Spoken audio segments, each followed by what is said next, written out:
Hello students, आज का topic है हमारा इलेक्ट्रिकल प्रॉपर्टीज ऑफ सॉलिड्स। तो चलिए फिर स्टार्ट करते हैं हम लोग हमारे लेसन को और बात करते हैं सॉलिड्स के इलेक्ट्रिकल प्रॉपर्टीज की। तो सबसे पहले मैं आपको ये बता देती हूँ कि इलेक्ट्रिकल कंडक्टिविटी के बेसिस पर सॉलिड्स को 3 ग्रुप्स में कैटेगराइज किया गया है या फिर आप कह लीजिए कि क्लासीफाई किया गया। तो सबसे पहले ये देख लेते हैं कि ये ग्रुप्स क्या है, देन उसके बाद हम लोग चलते हैं आगे के एक्सप्लेनेशन। देखिए, तो ये जो ग्रुप्स है ये है आपके कंडक्टर्स, सेमीकंडक्टर्स एंड इंसुलेटर्स। ठीक है, तो हम लोग ये तो समझ गए कि इलेक्ट्रिकल कंडक्टिविटी के बेसिस पर सॉलिड्स को 3 ग्रुप्स में क्लासिफाई कर दिया गया है। ये ग्रुप्स हैं हमारे कंडक्टर्स, सेमीकंडक्टर्स एंड इंसुलेटर्स। तो अब क्या समझना है?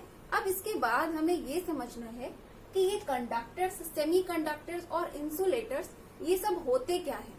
किस तरह के सब्सटेंसेस को हम लोग कंडक्टर्स बोलते हैं, किस तरह के सब्सटेंसेस को हम लोग इंसुलेटर्स बोलते हैं और किस तरह के सब्सटेंसेस को हम लोग सेमीकंडक्टर्स बोलते हैं। चलिए अब एक एक करके हम लोग ये समझते हैं। देखिए, अगर हम लोग क्या करें, हम लोग हमारे सराउंडिंग में देखें, हमारे सराउंडिंग पर जो भी सॉलिड्स मौजूद हैं अगर हम उन्हें देखें या उनके बारे में डिस्कस करें तो हमने ये देखा है कि कुछ ऐसे सब्सटेंसेस होते हैं जिनमें की इलेक्ट्रिसिटी को कंडक्ट करने की टेंडेंसी बहुत ज्यादा होती है। अगर जनरल लैंग्वेज में बोले तो कुछ सब्सटेंसेस हमारे सराउंडिंग में ऐसे होते हैं जिनमें की करंट को फ्लो करने की एबिलिटी बहुत ज्यादा होती है। लाइक आयरन को ही देख लीजिए, आयरन में देखिए ना, आयरन में क्या होता है, करंट बहुत तेजी से फ्लो होता है ना। तो कुछ सब्सटेंसेस ऐसे होते हैं हमारे सराउंडिंग में जिनमें की क्या होता है, इलेक्ट्रिसिटी को कंडक्ट करने की एबिलिटी बहुत ज्यादा होती है। और कुछ सब्सटेंसेस ऐसे भी होते हैं जिनमें की क्या होता है, इलेक्ट्रिसिटी को कंडक्ट करने की टेंडेंसी बहुत कम होती है या फिर ये कह लीजिए कि जीरो टेंडेंसी होती है। लाइक वुड, अगर हम वुड की बात करें तो हमें पता है कि वुड में क्या होता है, वुड में इलेक्ट्रिसिटी का फ्लो नहीं होता है ना।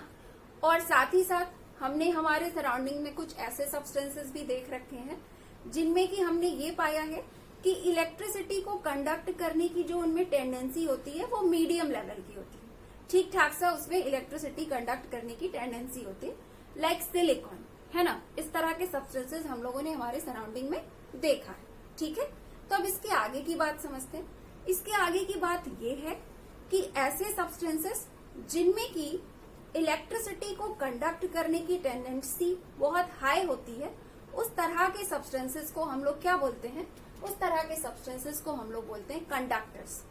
और ऐसे सब्सटेंसेस जिनमें की क्या होता है, जिनमें की इलेक्ट्रिसिटी को कंडक्ट करने की टेंडेंसी मीडियम लेवल की होती है, उस तरह के सब्सटेंसेस को हम लोग क्या बोलते हैं, सेमीकंडक्टर्स। एंड ऐसे सब्सटेंसेस जिनमें की इलेक्ट्रिसिटी को कंडक्ट करने की टेंडेंसी जीरो होती है या फिर आप कह लीजिए कि बहुत ही कम होती है, नेग्लिजिबल होती है, उस तरह के सब्सटेंसेस को हम लोग क्या बोलते हैं, इंसुलेटर्स। ओके, तो चलिए ये तो हो गई एक बेसिक सी डेफिनेशन इन सारे सॉलिड्स की। ठीक है, अब चलिए हम लोग ये भी देख लेते हैं कि इन सारे सब्सटेंसेस में कितनी कितनी एबिलिटी होती है करंट को फ्लो करने की। मतलब उसको एक वैल्यू के फॉर्म में देख लेते हैं, है ना, वैल्यू के फॉर्म में देख लेते हैं। तो अगर हम लोग इसकी वैल्यूज के फॉर्म में देखें तो हमारे जो हमारे कंडक्टर्स होते हैं इनमें जो इलेक्ट्रिकल कंडक्टिविटी की वैल्यू है या फिर रेंज कह लीजिए, वो होती है आपकी 10 to the power 4 to 10 to the power 7 ohm inverse metre inverse. Semiconductors के इलेक्ट्रिकल कंडक्टिविटी की बात करें तो इनकी इलेक्ट्रिकल कंडक्टिविटी का रेंज क्या है, इनकी इलेक्ट्रिकल कंडक्टिविटी का रेंज होता है 10 to the power -6 to 10 to the power +4 ohm inverse metre inverse. And insulators की बात करें तो इंसुलेटर्स में इलेक्ट्रिकल कंडक्टिविटी का रेंज क्या है, इसमें रेंज है आपका 10 to the power -20 to 10 to the power -10 ohm inverse metre inverse. ठीक है, वैल्यूज को देख के भी पता चल रहा है कि कंडक्टर्स ऐसे सब्सटेंसेस हैं जिनमें इलेक्ट्रिकल कंडक्टिविटी करने की टेंडेंसी बहुत हाई है। देखिए यहाँ की जो वैल्यू है वो प्लस में है ना, 10 to the power +4 to 10 to the power +7 है। लेकिन अगर आप यहाँ पर आए तो यहाँ पे माइनस से वैल्यू स्टार्ट हो गई और यहाँ पे तो कम्प्लीटली माइनस में है। अच्छा, इस वैल्यू को देख के हमें ये तो पता चल रहा है कि इंसुलेटर्स जो होते हैं उनमें भी थोड़ी बहुत इलेक्ट्रिकल कंडक्टिविटी होती है। हम लोग जनरली ये कहते हैं कि इसमें इलेक्ट्रिसिटी को कंडक्ट करने की टेंडेंसी ही नहीं है। हम लोग वुड में ऐसा बोलते हैं कि टेंडेंसी ही नहीं है, बट एक्चुअल में क्या होता है, बहुत टेंडेंसी होती है लेकिन वो बहुत कम होती है। तो बहुत कम होती है तो इसलिए हमें फील नहीं होता। ठीक है, चलिए ये तो बात हो गई सॉलिड्स के इलेक्ट्रिकल प्रॉपर्टीज के बेसिक डेफिनेशन की। ये तो बहुत बेसिक सी चीज है कि कंडक्टर्स क्या होते हैं, सेमी कंडक्टर्स क्या होते हैं, इंसुलेटर्स क्या होते हैं। ये एक सिंपल सी बात है। और ये जो हमने अभी डिफाइन किया, जो भी अभी हमने एक्सप्लेन किया, तो वो क्या था, वो एक जनरल एक्सप्लेनेशन था, है ना। लेकिन अब हमें इसके आगे की बात करनी है। इसके आगे की बात ये करनी है कि अब हमें इन सारी चीजों को, कंडक्टर्स को, सेमी कंडक्टर्स को और इंसुलेटर्स को डिफाइन करना है केमिस्ट्री के कॉन्सेप्ट के बेसिस पे।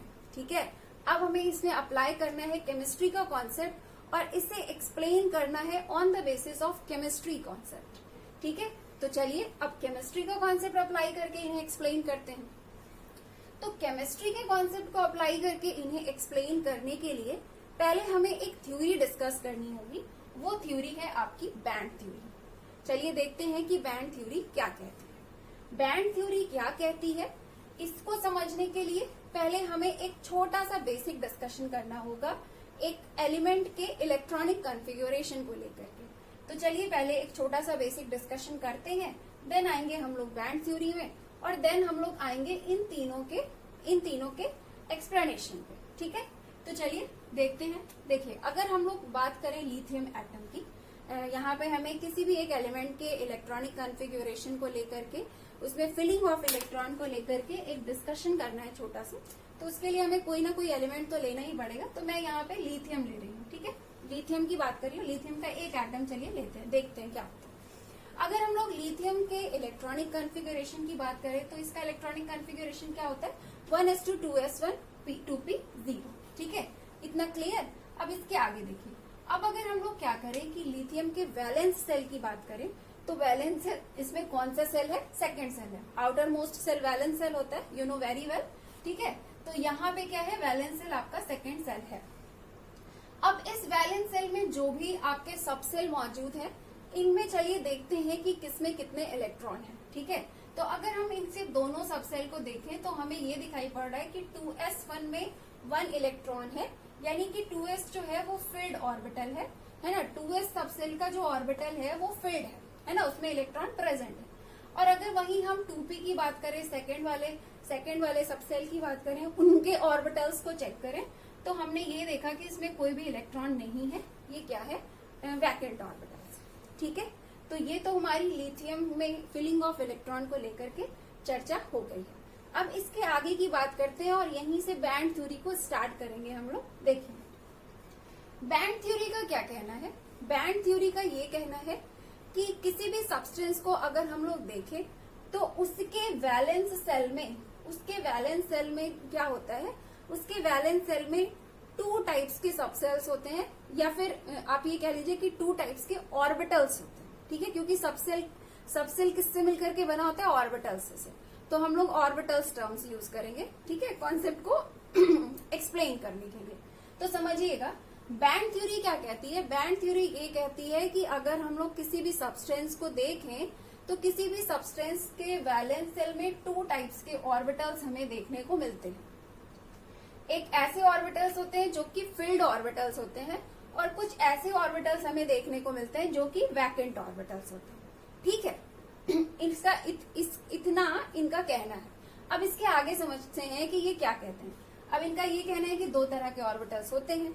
अब इसके बाद ये कहते हैं कि जो ऑर्बिटल्स फिल्ड होते हैं वो क्या होते हैं, वेटेड होते हैं, मतलब वो भारी होते हैं। इनका कहना है कि जिनमें इलेक्ट्रॉन होता है ना, वो वाले ऑर्बिटल्स भारी होते हैं, और जो ऑर्बिटल्स वैकेंट होते हैं ना, वो हल्के होते हैं। इनका ये कहना है। अब देखिए इसके आगे ये क्या कहते हैं। इसके आगे ये कहते हैं कि वो जो सारे फील्ड ऑर्बिटल्स होते हैं ना, जिनको इन्होंने कहा कि भारी ऑर्बिटल्स होते हैं ना, इनका ये कहना है कि किसी सब्सटेंस के अंदर जो सारे फील्ड ऑर्बिटल्स होते हैं, जो सारे भारी ऑर्बिटल्स होते हैं, वो सब क्या करते हैं, एक दूसरे के क्लोज आ जाते हैं। वो सब क्या क्या करते हैं, एक दूसरे के क्लोज आ जाते हैं और क्लोज आकर के एक बैंड बना लेते हैं। क्लोज आकर के क्या बना लेते हैं, क्लोज आकर के एक बैंड बना लेते हैं और उस बैंड को का नाम दिया इन्होंने वैलेंस बैंड। ठीक है, क्या बताया मैंने ये बताया कि वैलेंस बैंड थ्योरी का ये कहना है कि अगर हम लोग किसी एलिमेंट को देखें या फिर किसी सब्सटेंस को देखें तो उनके वैलेंस सेल में 2 टाइप्स के ऑर्बिटल्स होते हैं। एक वो वाले ऑर्बिटल्स जो फिल्ड होते हैं और दूसरे वो वाले ऑर्बिटल्स जो वैकेंट होते हैं। जो ऑर्बिटल्स फिल्ड होते हैं वो भारी होते हैं और वो सारे भारी वाले ऑर्बिटल्स एक दूसरे से क्लोज आकर के एक बैंड बना लेते हैं जिन्हें हम लोग बोलते हैं वैलेंस बैंड। ओके, अब इसके आगे समझते हैं। इसके आगे इन्होंने ये कहा कि जिस तरह से सारे भारी वाले ऑर्बिटल्स मिलकर के एक मतलब क्लोज आकर के एक बैंड का फॉर्मेशन कर लेते हैं जिनको हम लोग वैलेंस बैंड कहते हैं, ठीक उसी तरह से उस सब्सटेंस के अंदर सारे वैकेंट वाले ऑर्बिटल्स भी एक दूसरे के क्लोज आकर के एक बैंड का फॉर्मेशन कर लेते हैं जिसे हम लोग बोलते हैं कंडक्शन बैंड। ठीक है, इन्होंने इतनी बात कही। अब इन्होंने ये तो बता दिया कि भारी वाले ऑर्बिटल्स क्लोज आकर के वैलेंस बैंड का फॉर्मेशन करते हैं और सारे हल्के वाले ऑर्बिटल्स क्लोज आकर के कंडक्शन बैंड का फॉर्मेशन करते हैं। इतना इन्होंने बता दिया। फिर इसके आगे इन्होंने ये कहा कि कि चलिए हमने बैंड की तो बात कर ली, अब इस बैंड के हम एनर्जी लेवल की भी बात कर लेते हैं। इन्होंने ये कहा कि जो सब्सटेंस के अंदर वैलेंस बैंड होते हैं क्योंकि वो भारी होते हैं तो उनकी एनर्जी जो होती है वो कम होती है, और जो कंडक्शन बैंड होते हैं चूंकि वो हल्के होते हैं, हल्के होने की वजह से क्या होता है, उनकी एनर्जी थोड़ी सी हाई होती है। ठीक है, अब समझिए इसके आगे इन्होंने क्या कहा। इसके आगे इन्होंने ये कहा कि अगर हम लोग किसी सब्सटेंस को देखें तो किसी सब्सटेंस के अंदर क्योंकि उसके वैलेंस शेल में 2 तरह के ऑर्बिटल्स होते हैं तो 2 डिफरेंट तरह के ऑर्बिटल्स होने की वजह से, फिल्ड और वैकेंट ऑर्बिटल्स होने की वजह से किसी सब्सटेंस के अंदर 2 तरह के बैंड्स बन जाते हैं। एक होता है आपका वैलेंस बैंड और दूसरा होता है आपका कंडक्शन बैंड। ये दोनों बैंड जो होते हैं वो कुछ इस तरह से अरेंज होते हैं सब्सटेंस के अंदर कि वैलेंस बैंड जो होता है वो नीचे की तरफ होता है और जो कंडक्शन बैंड जो होता है वो ऊपर की तरफ होता है। नीचे और ऊपर का मतलब समझ रहे हैं? नीचे और ऊपर का मतलब कि जैसे कोई एलिमेंट है तो उसके अंदर बहुत सारे एटम्स हैं, तो बहुत सारे एटम्स में क्या होता है, अगर उनमें हम सेल की बात करें, ऐसे सेल होता है ना, तो एक क्या होता है, ये सबसे आउटर मोस्ट सेल है, तो इसके अंदर क्या है, आपके सब सेल है। तो एक सेल आपका अंदर की तरफ है, एक सेल आपका बाहर की तरफ, मतलब एक सब सेल क्या है आपका अंदर की तरफ है और बाहर की तरफ है। अंदर बाहर का मतलब कि जिनको हम भारी बोल रहे हैं, जिन्हें हम लोग भारी बोल रहे हैं ना, कि जो भारी होते हैं, वैलेंस बैंड होते हैं, वो न्यूक्लियस की तरफ होते हैं, वो न्यूक्लियस के पास होते हैं, और जो न्यूक्लियस से दूर की तरफ होते हैं, भारी जो न्यूक्लियस से बाहर की तरफ होते हैं, वो आपके कंडक्शन बैंड होते हैं। ठीक है, खैर इसको छोड़िए, इसको सिर्फ इतना हल्का हल्का जानते रहिए। मेन बैंड थ्योरी पर आते हैं। तो बैंड थ्योरी ने जितना कहा आप लोग समझ पाए कि किसी सब्सटेंस के अंदर बेसिकली 2 तरह के बैंड्स बन जाते हैं। एक होता है वैलेंस बैंड, दूसरा होता है कंडक्शन बैंड। और वैलेंस बैंड जो होता है वो भारी होता है, वो अंदर की तरफ होता है, न्यूक्लियस की तरफ होता है, और कंडक्शन बैंड जो होता है वो हल्का होता है, वो बाहर की तरफ होता है। ठीक है, इतना क्लियर। फिर इन्होंने ये बताया कि इन दोनों बैंड्स के बीच में एक गैप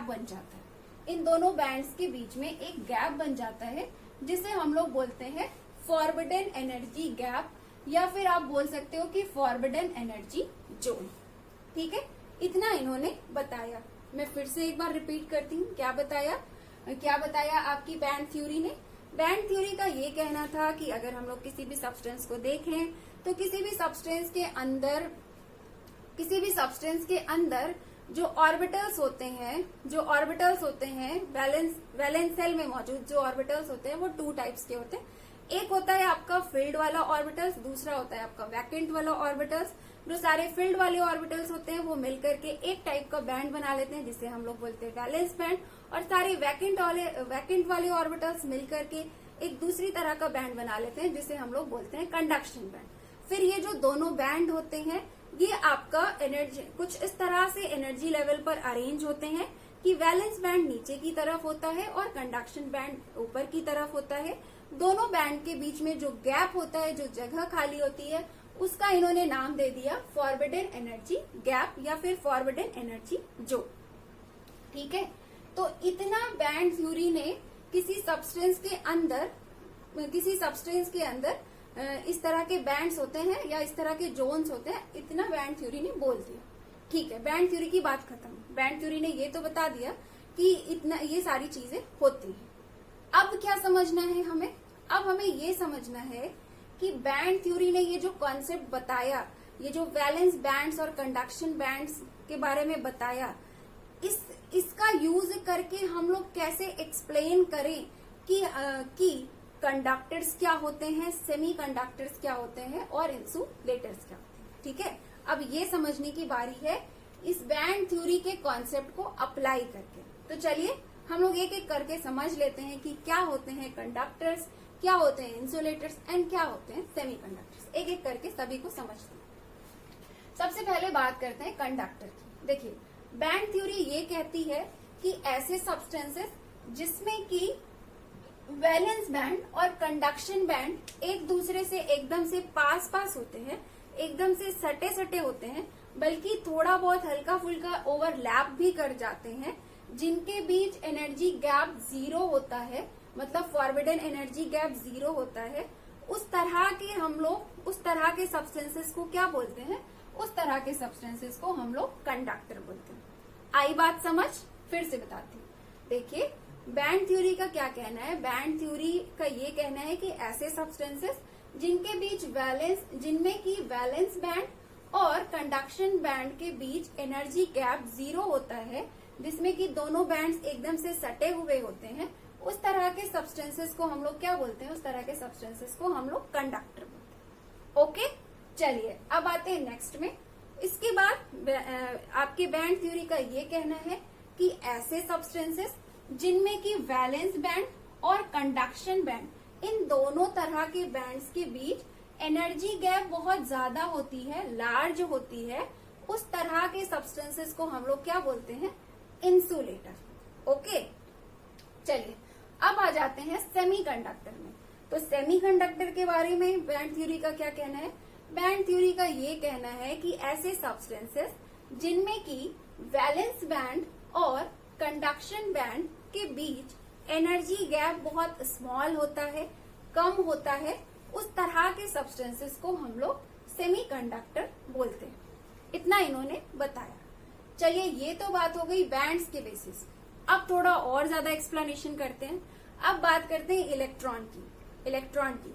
मतलब इन्होंने बैंड्स के बारे में तो बता दिया कि इसमें दोनों बैंड बहुत पास होते हैं, इसमें दोनों बैंड बहुत दूर होते हैं, इसमें दोनों बैंड के बीच एनर्जी गैप कम होता है।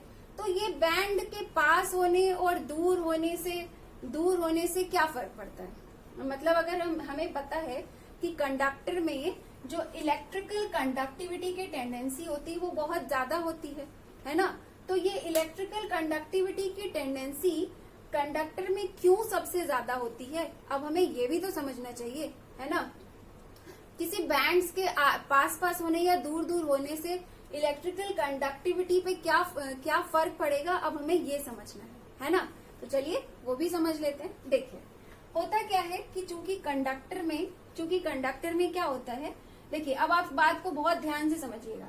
अगर हम लोग वैलेंस बैंड की बात करें, वापस से यहाँ से बैंड से आते हैं तब आगे की बात करते हैं। देखिए, अगर हम लोग वैलेंस बैंड की बात करें तो हमें ये पता है कि वैलेंस बैंड जो है वो किससे मिलकर के बना है? फील्ड ऑर्बिटल्स से मिलकर के बना है ना? तो इसका मतलब ये है कि वैलेंस बैंड में इलेक्ट्रॉन होता है। अगर वहीं हम कंडक्शन बैंड की बात करें तो हमें पता है कि कंडक्शन बैंड क्या होता है? वैकेंट होता है। तो कंडक्शन बैंड वैकेंट होता है। कैसे पता है? क्योंकि वो वैकेंट ऑर्बिटल्स से बना है ना? तो इतना तो हमें पता है। तो अब इसके आगे की बात समझिए। देखिए होता क्या है कि वैलेंस बैंड के फिल्ड होने की वजह से ये जो वैलेंस बैंड के इलेक्ट्रॉन होते हैं ना, ये जंप कर करके कंडक्शन बैंड में जाते रहते हैं।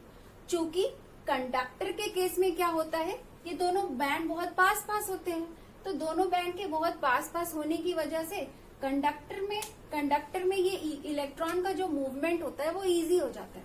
दोनों एकदम से पास पास है, तो वैलेंस बैंड में मौजूद इलेक्ट्रॉन बहुत आसानी से स्पीड में कंडक्शन बैंड में चला जाता है। लेकिन वहीं अगर हम उनकी बात करें, सेमीकंडक्टर की बात करें, तो उनके केस में क्या होता है, उनके केस में यहाँ पे हमारे इस वैलेंस बैंड और कंडक्शन बैंड के बीच क्या होता है, गैप कम होता है।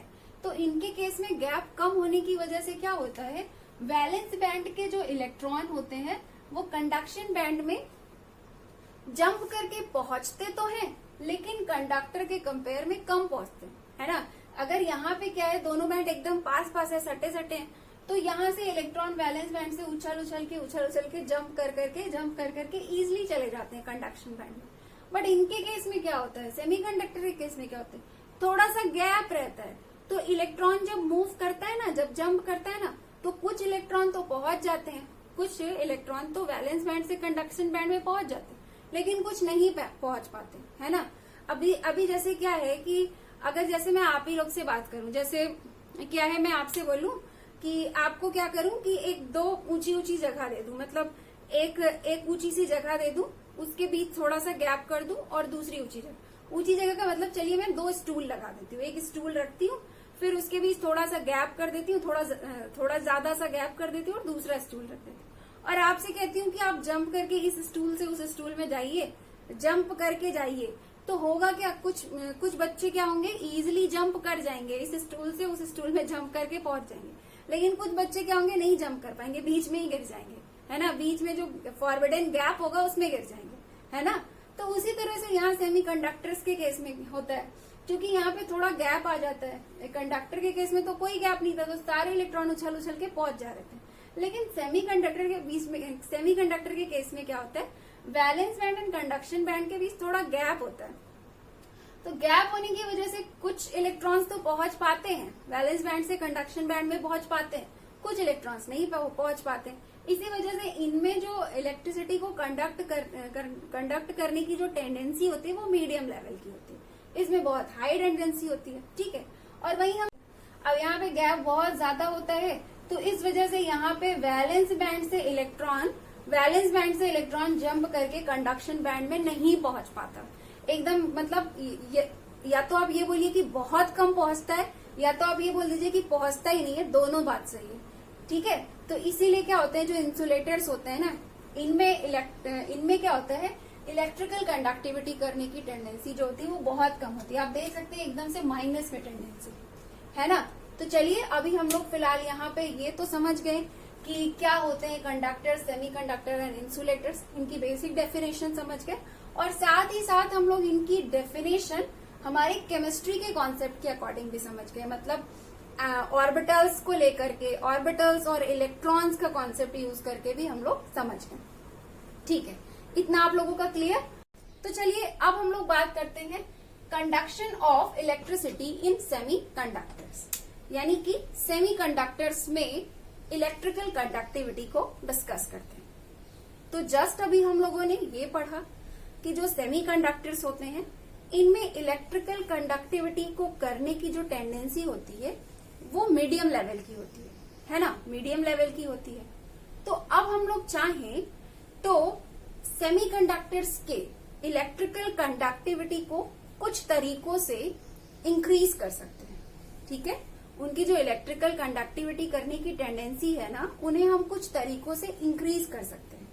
तो अब हमें यही डिस्कस करना है कि ऐसे क्या क्या तरीके हैं जिनकी मदद से हम लोग सेमीकंडक्टर्स के इलेक्ट्रिकल कंडक्टिविटी को करने की टेंडेंसी इंक्रीज कर सकते हैं। चलिए उन तरीकों की बात करते हैं। उसमें से जो पहला तरीका है वो है टेम्परेचर इंक्रीज करना। देखिए होता क्या है कि जो नेचुरल सेमीकंडक्टर्स होते हैं ना, नेचुरल सेमीकंडक्टर्स यानी कि जैसे आपके जर्मेनियम हो गए, सिलिकॉन हो गए, ये सब आपके नेचुरल सेमीकंडक्टर्स हैं, ठीक है। और जो नेचुरल सेमीकंडक्टर्स होते हैं उन्हें हम लोग इंट्रिंसिक सेमीकंडक्टर्स भी कहते हैं। इस चीज को ध्यान रखिएगा, मैंने मेंशन भी कर दिया है कि इस तरह के सेमीकंडक्टर्स को हम लोग इंट्रिंसिक सेमीकंडक्टर्स भी कहते हैं। ठीक है, तो चलिए वापस टॉपिक पे आते हैं। हाँ, तो मैं आपको ये बता रही थी कि जो नेचुरल सेमीकंडक्टर्स होते हैं ना, जैसे जर्मेनियम हो गया, सिलिकॉन हो गया, इन सब के केस में ये पाया गया है कि जब हम लोग क्या करते हैं, टेम्परेचर इंक्रीज कर देते हैं, तो उनमें ये देखा जाता है कि उनके अंदर इलेक्ट्रिकल कंडक्टिविटी करने की टेंडेंसी इंक्रीज कर जाती है। मतलब उसमें इलेक्ट्रिसिटी का कंडक्शन थोड़ा ज्यादा तेजी से होने लगता है, स्पीड में होने लगता है। तो अब सवाल ये है कि ऐसा क्यों होता है, इसके पीछे रीजन क्या है ना? तो रीजन ये है कि जब हम लोग टेम्परेचर इंक्रीज करते हैं ना, तो टेम्परेचर के इंक्रीज करने से इलेक्ट्रॉन्स जो होते हैं, उनके वैलेंस सेल में जो इलेक्ट्रॉन्स होते हैं, वैलेंस बैंड में जो उनके इलेक्ट्रॉन्स होते हैं ना, उनकी एनर्जी इंक्रीज कर जाती है। और जब वैलेंस बैंड्स में मौजूद इलेक्ट्रॉन्स की एनर्जी इंक्रीज कर जाएगी तो क्या होगा, तो इलेक्ट्रॉन जो है वो इजीली माइग्रेट कर पाएगा from valence band to conduction band, है ना? और जब इलेक्ट्रॉन का फ्लो, इलेक्ट्रॉन का migration from valence band to valence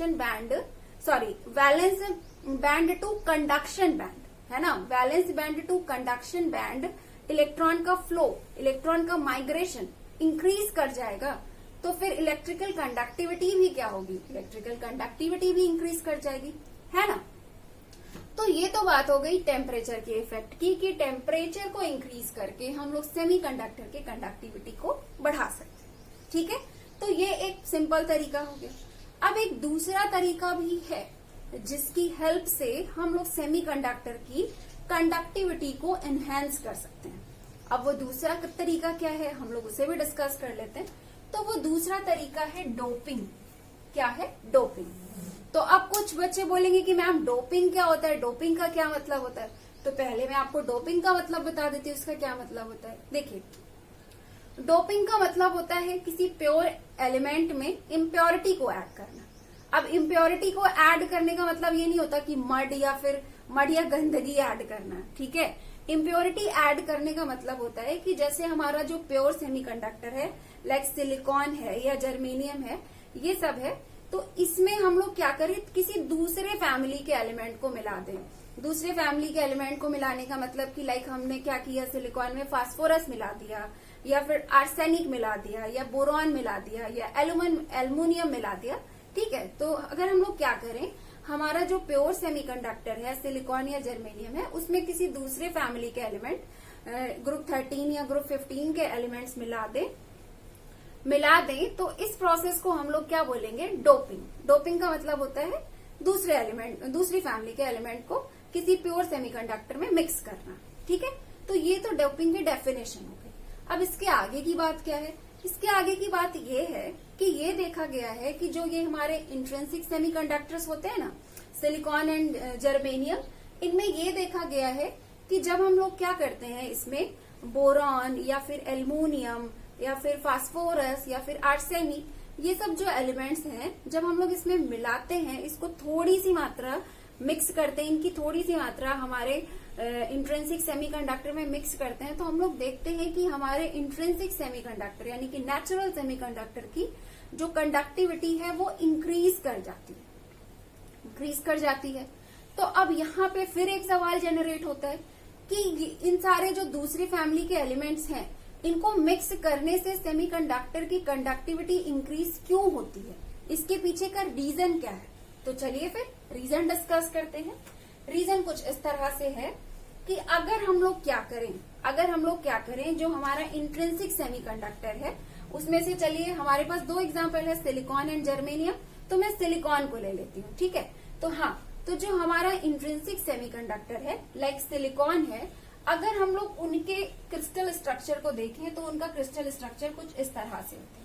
कुछ इस तरह का मतलब कि जैसे इसमें क्या होते हैं, सिलिकॉन का हम डिस्कस कर रहे हैं, सिलिकॉन के क्रिस्टल स्ट्रक्चर को डिस्कस कर रहे हैं।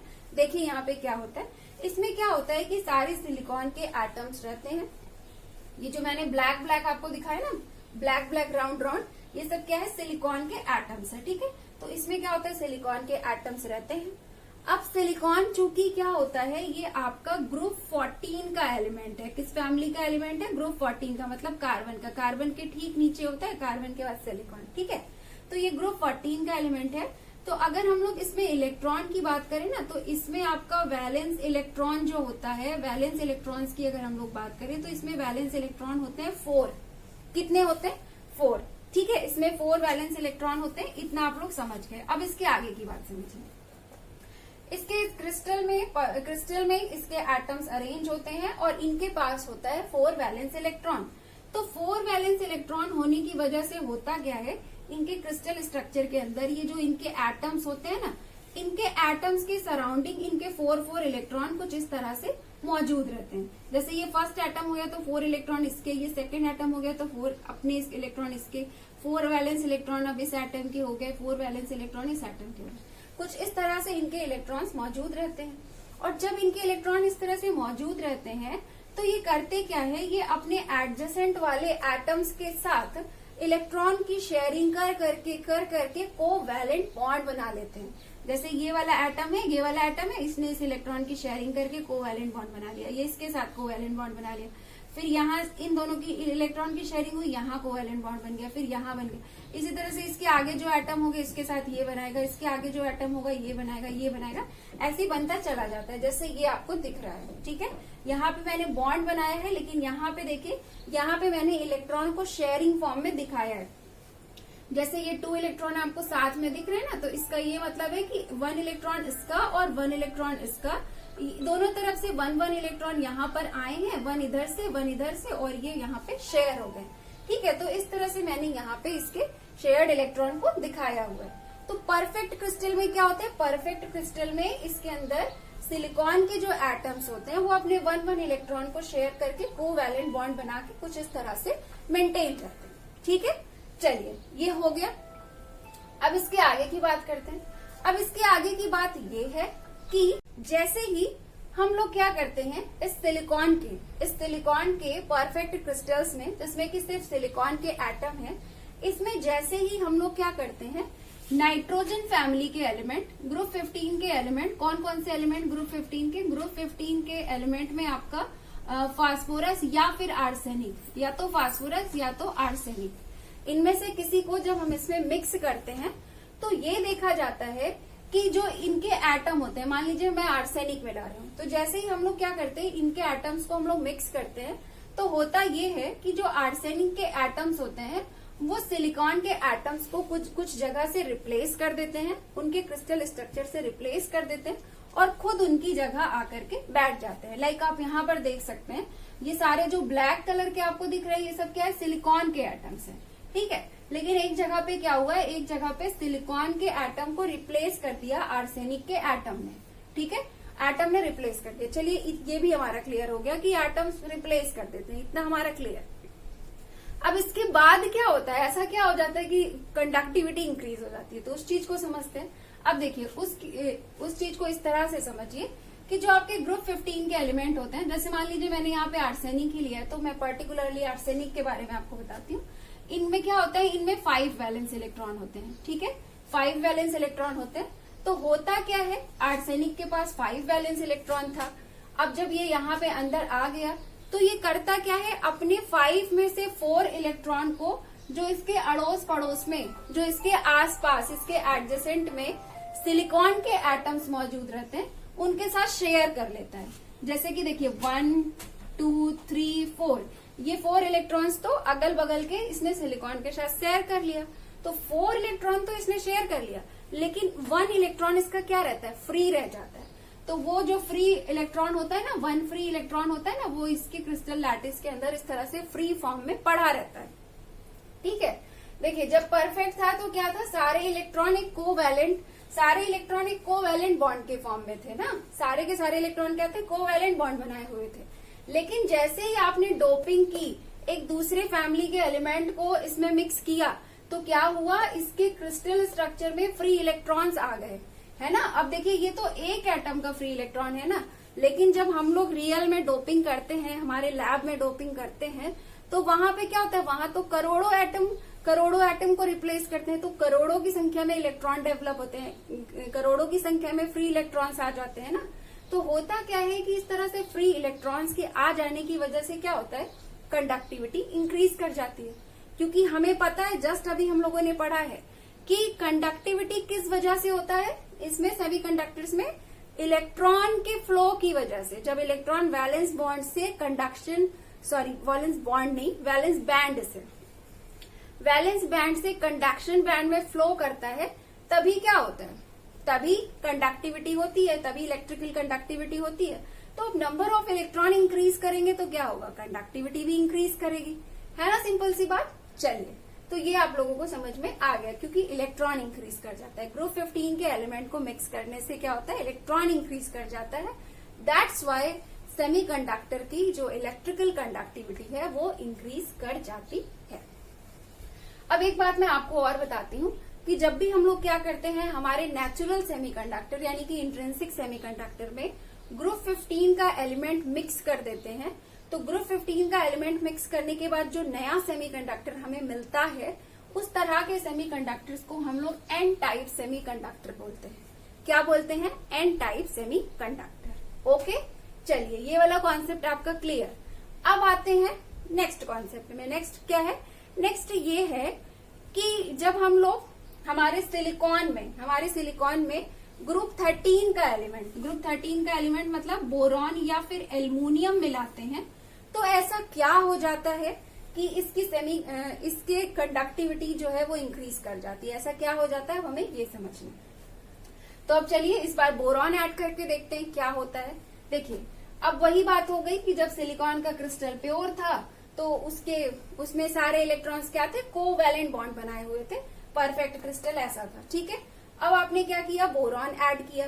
जब आपने बोरॉन ऐड किया तो बोरॉन ने क्या किया, सिलिकॉन के एटम को रिप्लेस करके खुद उसकी जगह पर आ गया। चलिए, इतना भी क्लियर।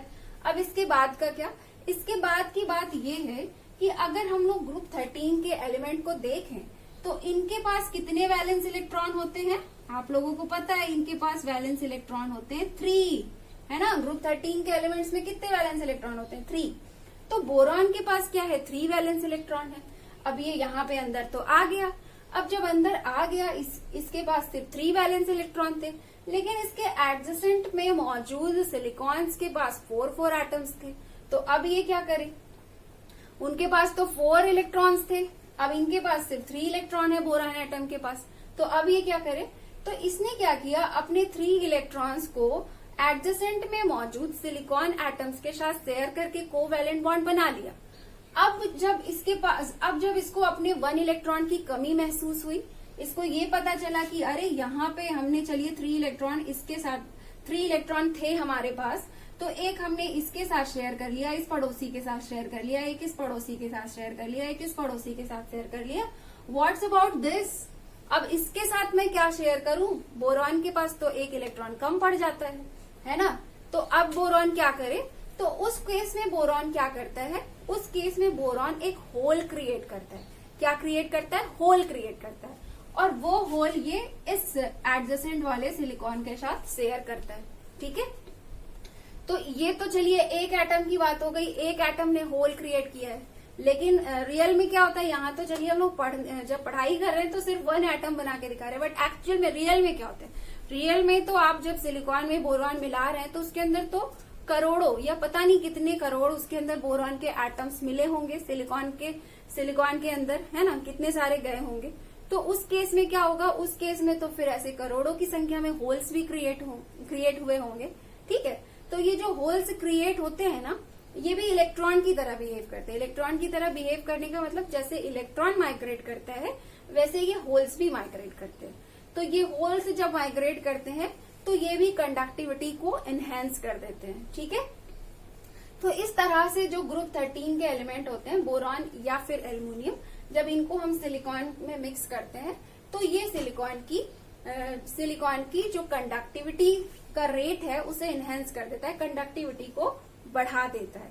ओके, क्या आप लोग समझ पा रहे हैं कि मैंने क्या समझाया। चलिए, अब इसके आगे की बात मैं आपको और बता देती हूँ कि ये जो जब हम लोग क्या करते हैं कि हमारे इंट्रिंसिक सेमीकंडक्टर सिलिकॉन में ग्रुप 13 के एलिमेंट को मिक्स करके न्यू सेमीकंडक्टर बनाते हैं, तो उस सेमीकंडक्टर को हम लोग एक नया नाम देते हैं, वो है आपका पी टाइप सेमीकंडक्टर। ओके, अच्छा चलिए मैं आपको ये पी और एन टाइप पी टाइप हम लोगों ने पढ़ा है, तो मैं आपको एन और ये पी इस वर्ड का मीन भी बता देती हूँ। इस वर्ड की क्या मीनिंग है? तो एन का मतलब होता है नेगेटिव, नेगेटिव, ठीक है। तो अब आप लोग सोचेंगे नेगेटिव क्यों, एन टाइप सेमीकंडक्टर इसका नाम क्यों रखा गया? क्योंकि इसके अंदर क्या होता है, एक्स्ट्रा इलेक्ट्रॉन होते हैं और इलेक्ट्रॉन पे क्या होता है, नेगेटिव चार्ज होता है, इसलिए इसको एन टाइप सेमीकंडक्टर नेम दिया गया। अब पी टाइप की बात करें तो पी का मतलब होता है पॉजिटिव। अब इसे पॉजिटिव पी टाइप सेमीकंडक्टर नाम क्यों दिया गया? क्योंकि यहाँ पे इलेक्ट्रॉन की कमी हो जाती है ना, 1 इलेक्ट्रॉन यहाँ कम पड़ जाता है। और हमें पता है कि जहां पे इलेक्ट्रॉन की कमी होती है वहां पे क्या होता है, वहां पे पॉजिटिव चार्ज जनरेट होता है ना। तो यहाँ पे एक पॉजिटिव होल क्रिएट हो रहा है, इसलिए इस तरह के सेमीकंडक्टर को पी टाइप सेमीकंडक्टर नेम दिया जाता है। ओके, तो चलिए यहाँ पे आप लोग ये भी समझ गए कि N type and P type semiconductor क्या होता है, आप लोग ये भी समझ गए। अब मैं आपको एक नोट पॉइंट बताना चाहती हूँ सेमीकंडक्टर से रिलेटेड। वो सेमीकंडक्टर से रिलेटेड नोट पॉइंट ये है कि ये जो सेमीकंडक्टर्स होते हैं ना, इनका यूज जो होता है डायोड, ट्रायोड्स, इस तरह की चीजों को बनाने में किया जाता है, ठीक है। बेसिकली मैं ये बताना चाहती हूँ कि सेमीकंडक्टर्स का यूज जो होता है वो इलेक्ट्रिकल कंपोनेंट्स को बनाने में किया जाता है। तो आप लोगों की बुक में कई सारे इलेक्ट्रिकल कंपोनेंट्स के नेम मेंशन किए हुए हैं, बट आपको उसको रटने की कोई नीड नहीं है।